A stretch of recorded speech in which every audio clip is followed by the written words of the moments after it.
they're destroying the neighborhood. They're making it impossible, well, not impossible, they're making it very difficult for me to get in and out of my house. They're going to make it impossible for my elderly, handicapped, mobility challenged relatives to get into my house because they can't park in front of my house anymore, and even if they did, they would have to jump over a barrier, and they can barely walk, so good luck to them trying to get over the barrier. My neighbor there, her mother comes to visit her every Sunday.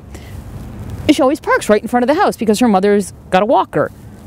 She doesn't know how she's going to get her mother into the house now. I think they're ridiculous. As one of my neighbors aptly put it, it's a total solution looking for a problem. So I had a chat with this fellow from the City of Edmonton yesterday, Dale Lehman, and he described the intersection to me as being inherently dangerous.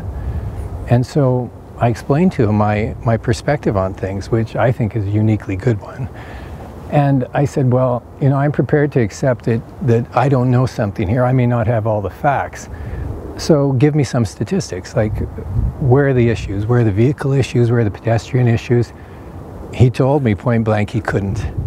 What it's going to allow us to do is actually define the pedestrian crossing locations and also better define the operation of the intersection, because now it's such a large, unusual configuration that there isn't the standard driver expectation or pedestrian expectation of what each other is doing. So we're going to tighten the intersection somewhat, make it smaller, make shorter crossing distances, limit some of the parking so that there's good line of vision for pedestrians and cars, and better define where people should be crossing. We're still just looking at a preliminary design right now, and that's one of the reasons we're doing the trial measures. And you know, we certainly understand that parking is a premium in the neighborhood, and we want to do everything we can to minimize the impact that we're going to be having. But the priority is really pedestrian safety.